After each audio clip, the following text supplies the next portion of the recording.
Hi, my name is Shad Mechelle, and I recently was diagnosed with leukemia, CML to be exact. And basically, upon my journey, I saw that there was very lack of information, and I wanted to, take everyone on my journey as I go through my transplant, just a day-to-day basis of everything that I have to go through. So right now, my friend is going to ask me, we're going to do a Q&A, and it'll pretty much give you a better look on like the first half of my journey. So I have a business. Uh, my business is Escape Dear More. I actually had a experience on this particular day, and normal day, but I actually woke up with a sharp abdominal pain. It actually woke me up out of my sleep, to be exact. I actually sat up out of my sleep because of the pain. So I actually was over my best friend Katrina's house, and she had just so happened to come downstairs, and I was like, man, I don't feel well. She was saying that, she was like, you don't look well. And I was like, well, I have this job, I have to go do it. I'm not canceling on these people, last minute. She was like, you really honestly do not look well. I think you should just, sit this one out, and I'm sure they'll understand. I said, no, I'm actually gonna go do the job. The entire day, I was just lagging through the day. It was taking me a long time to get through certain things. So I actually get to my storage, I get everything loaded up, and I get to the job. By the time I get to the job, I'm now short of breath. I can barely breathe, but I'm a worker. I push through anything.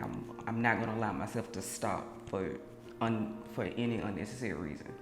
So I basically, got through the job. Made sure they, enjoyed their experience. And my friend had been texting me all day, just like, how are you feeling? How are you feeling? I just really think you should go to the doctor today. And I was like, no, I'm gonna go the next, tomorrow after I pick everything up. So I never got around to that particular part of like picking everything up, because I actually started to feel worse during the setup. So I'm actually rushing through the experience, and I get to the end and I call her and I'm like, hey, look, I'm gonna actually just go ahead and go to the doctor today. I'm not going to wait until tomorrow. Just like I'm actually gonna go today. She was like, good. She was like, meet me at my house. I'll drop you off. I said, okay, cool. So I get to her house, and I'm sitting there, but now I'm actually feeling worse. I can barely breathe. Like I very short of breath. The abdominal pain is really, it's severe at this point. So I'm like, okay, I have to go. She comes home. She's like, okay, let's head to the hospital. So I'm like, okay, cool. Let's go. So we pretty much get to the hospital. I check in. Literally took them about 10 minutes, and they were calling me to the bed. So I meet with one of the doctors, tell him, what's going on. He's like, I think it's your appendix. I said, okay, yeah. I was like, well, is this something that we can handle, and I get right out of here? He's like, yeah, if it's your appendix, we can take that out.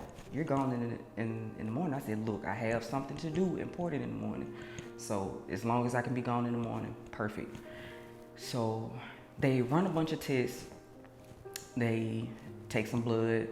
They did a CAT scan. They did just a bunch of tests that, just procedures of what the pain was. So I was dropped off around like 10 p.m. Around 12, they said, well, we're gonna give you something for the pain, just to, make you comfortable, and so you're not, hurting as bad. I said, okay, yeah, perfect. So they actually come back and say, hey, it's not your appendix. So I was like, okay, that's fine. And they said, well, looks like your spleen and your lung has been enlarged, but we have to see what caused it to happen. And I said, okay. So they said, well, we're gonna give you some blood thinners just to, stop with the swelling. I said, okay, that's perfect. I said, well, does it still seem as if it looks like I'm gonna get out of here in the morning? He said, honestly, they actually might admit you. I was like, okay. So I dozed off because the medicine that they gave me, made me very sleepy. Uh, Around 3 a.m., another doctor comes in and he wakes me up and he's like, "Hey, how are you?" And I was like, I'm fine. How are you? He said, "Well, I know the doctor let you know that your spleen and your lung is enlarged." I said, "Yeah, he did let me know." He said, "Well, we were looking into the causes of it and noticed that you have premature cells being produced at a rapid rate."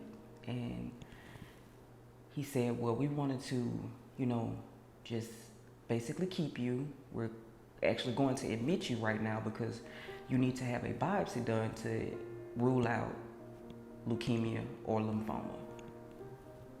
So I'm like, "Hey, dude, you walked into the wrong room. I'm in here for a stomachache. Like, there's absolutely no way you're talking to the right person."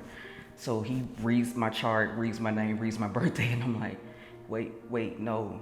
Like, no, wait, what? Cancer? And he said, "We're not sure, but we're just gonna rule it out." He said, "They already have your room ready upstairs. So we're gonna take you up there in a couple hours. You're gonna go have your biopsy." I said, "Okay." So mind you, this is a Wednesday. Well, actually, this is now Thursday morning. I was dropped off Wednesday night. This is now Thursday morning, maybe 3 a.m. Around 5, 6 a.m., I have the biopsy done. I meet a nurse around 12 Thursday afternoon, and she basically comes in, pre-diagnosed. She gives me this premature diagnosis of AML. She's like, "We're going to put you possibly on a pill, and you'll live your regular life. You won't even have to, do chemotherapy or anything." So I was like, okay, and you'll be discharged on Tuesday. I said, okay. By this time, my best friend, we talk, and I tell her, "Hey, call my mom, call my sister, and let them know that they might need to come to Atlanta." And I let her know what was going on because she was planning to come back to pick me up because she's thinking, it's just a stomach ache. So now I had to tell her as well. And, we sat on the phone. We were both visibly upset, finding out the news. And on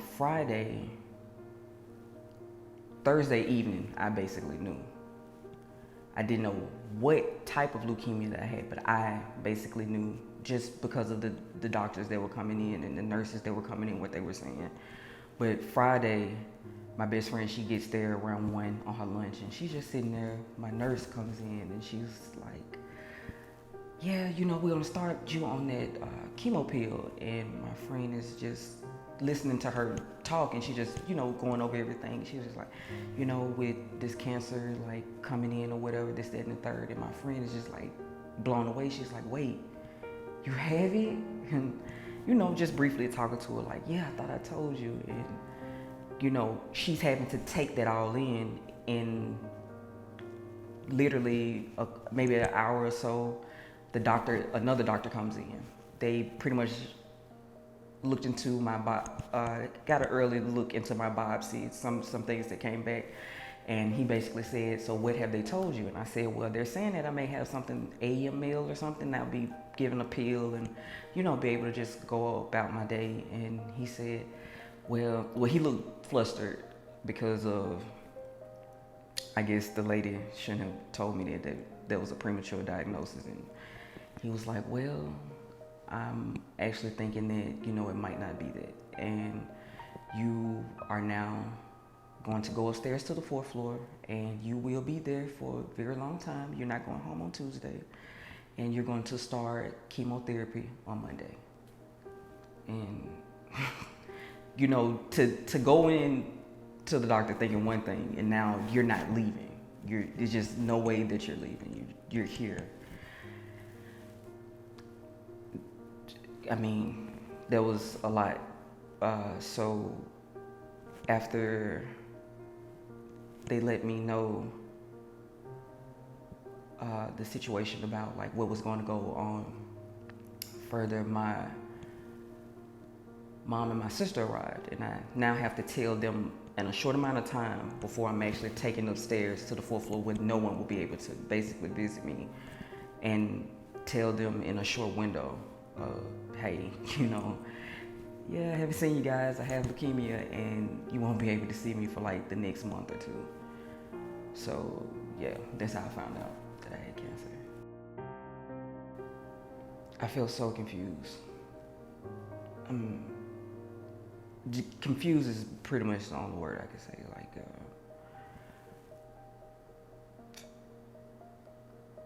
lost, scared. A lot of things ran through my mind, but initially, the main thing that I thought about was my sister. And I was just instantly worried about her because she had just previously lost her father-in-law 2 weeks before my diagnosis to cancer. So, and we're best friends, like really, really close. So I just instantly became worried about, like, how is she gonna take this? What's gonna happen? I never really just dove into like how I honestly felt, but just honestly intensely worried about her and how she would feel.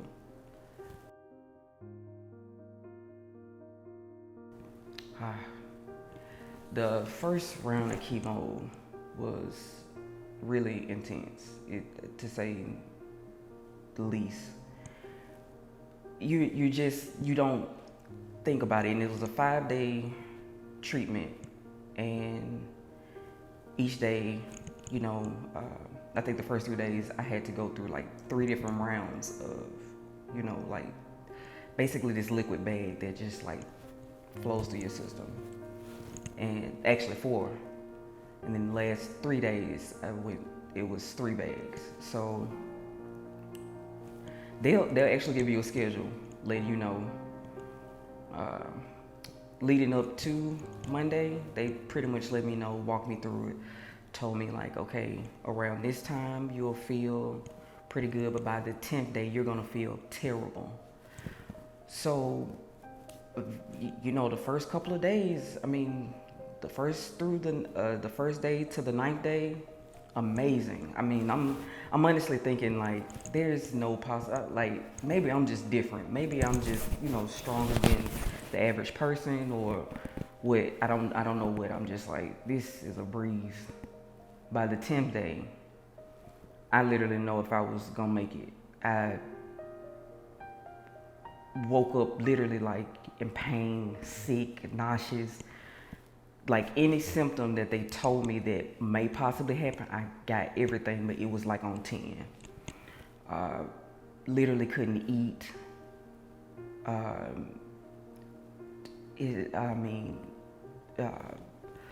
Physical pain, weak.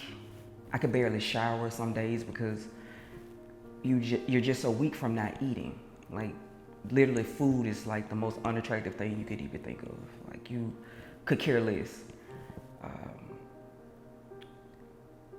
It was honestly hard. It was the first round of chemo was like the hardest thing, and it took me almost a month and a half to bounce back from that round of chemo. My numbers were low, and you can't leave the hospital until you're actually at a certain number, and my numbers just would not come back up. So they eventually gave me another biopsy, and pretty much, just let me know like, hey, your numbers are still not where they're supposed to be. But yeah, it was very hard. Mentally, I felt defeated. I felt really defeated. By the end of the first month, I just didn't know or didn't care, honestly. I didn't care how I ended up. I didn't know what to do next. You're just like floating through your days. Like, every day is just like, okay, wake up. It's 7 o'clock, okay. They're gonna feed me breakfast, get to lunch, and by 10 o'clock, or no, when the second shift, by 7 p.m., okay, I can just sleep, and then the next day will come. You just literally just coasting, It was, I hated every moment of it. It was hard. It was extremely hard. After they actually took me to the fourth floor, I went into my room and I actually balled up in the bed and just cried. I just cried. And most people that know me know I'm not a sensitive person, like, whatsoever. Like, I can't remember the last time I cried, honestly, before this experience. But I literally balled up in the bed and I just cried. Pretty much cried myself to sleep almost. And then I told God, I said, okay, whatever you need me to do, whatever you need my story to be, I'll do it. If this is my story, if this is a part of my testimony, just show me what you want me to do, Lord. I said, I'm yours. I'm yours. So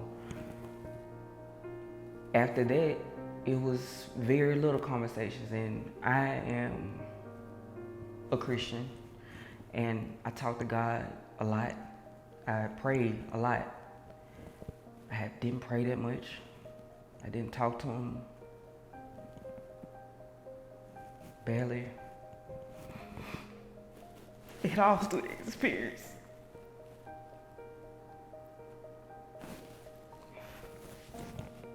I didn't know anymore. It's like I forgot how to communicate with him. It's like the lines were shut off. So it was different. It's still different. Still trying to get back to the relationship that we had once before. It's not that I stopped trusting him, it's just I think I didn't trust myself. I didn't trust my own faith. So I'm still trying to get that back right, but yeah.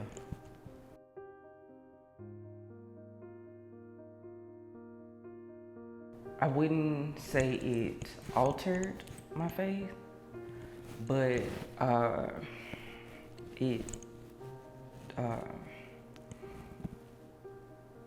it put a damper in it. Well, not to say my faith, my prayer life definitely is not the same. Let's say that it's not the same. I don't know.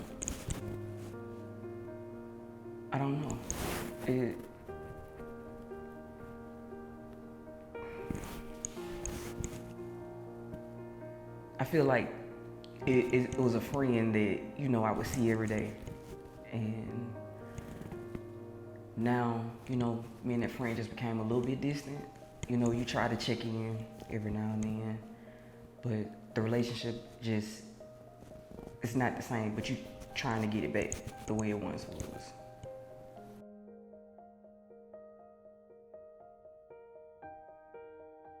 Up and down. Inside the hospital, I'm more than positive I went through some form of like feeling depressed. But outside of the hospital, I've been a little bit more optimistic. I feel like I'm literally more so coming back into myself. But the entire hospital stay, I basically went through it mentally. I started a pretty successful business, and pretty much it was like I lost everything within a doctor's visit. And that really did something to me.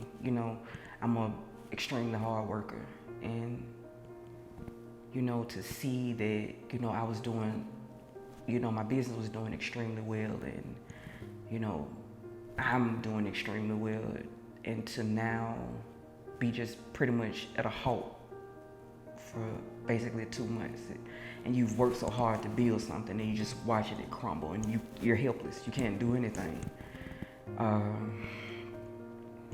It really, really took a toll on me mentally. I think that more so took a toll on me more than anything. I don't think I ever got to a point where I just thought about myself, because, I think about what I do and how it helps others, or, how I want to build something to help others. But yeah,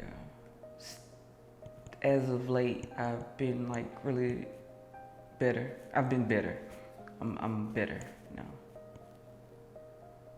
That you aren't alone, because my initial reaction is like, I don't know anybody going through this my age. Uh, you can't find anything online, and the things you do see is just like this picture perfect. Oh yeah, everyone has help, but in all honesty, for people of color, it's not as easy to say, oh, people can quit their jobs. My friends had to call off work. One of my friends pretty much left her entire situation to come move to Atlanta to live and like be my caregiver, because now I have to have caregivers. And we don't really have necessarily we don't always have the means to stop everything and just, tend to someone, or, maybe we don't have the support system to do so, the financial backing, whatever. But you aren't alone, and if my journey could help someone feel, better, or if they could ask me questions to, understand more on what they're going through or what to expect, then by all means, I would love to allow my life to, help anyone else who's going through this situation, because I basically went into this situation blind. I met people along the way, at doctor's visits or whatnot, but literally just felt alone. Even, having your friends there is cool, but for someone to physically know what you're going through, how you're feeling, what's next, that fear, just any kind of questions, whether it's, your diet, because it definitely will change. I want to just be able to utilize that, and if this is my test, I would love to use this as my testimony to help others, and not just keep it a secret to myself. And because I am a very private person, and it actually took me a while to get to this point to where I'm actually even speaking out about it. There are very little people around me who even know what's going on. So I definitely want to be an open book to those who are going through the same situation, who may not have anybody to talk to, or, it's not, oh yeah, flowers and candy, it's going to be great. It's not, it's different for us. It's honestly very different for us. And if I could use, again, this story, my story, to show others like we can get through this, we can make it, I'm definitely willing to do so. It's precious. It's so precious. Like, I think we take for granted literally just opening our eyes, like just waking up. I think we literally take that for granted, and literally I would be in the hospital after my first round of chemo, after I was done with it, and just would be thankful to wake up. Because, after I experienced on the 10th day, like the pain, everything I was going through, you don't know. I actually had fevers for about 10 days straight. And the uncertainty of tomorrow, that's something to have on your mind, to say, hey man, you go to sleep tonight, are you gonna get up? So to actually have breath in your lungs and wake up, I just feel blessed just to open my eyes every day. On this little vacation. I know I should be looking forward to something else, but just, I don't know, getting back to me, but also not being the same me. I pray that this makes me a better person. Like, I hope I come out on the other end of this stronger, better, mentally, physically, emotionally, spiritually. I pray that, I know that God uses certain things to channel certain things in us, or get us to another plateau. This I could be viewed as a disaster, but what the devil had planned, God could turn it into something completely different. So I just honestly look forward to being my best self and not letting God down, and not utilizing this situation to help someone else, because that's a part of your testimony. It's meant to be shared, and I just pray I'm doing what He called me to do. I pray that I succeed at what He sent me to be.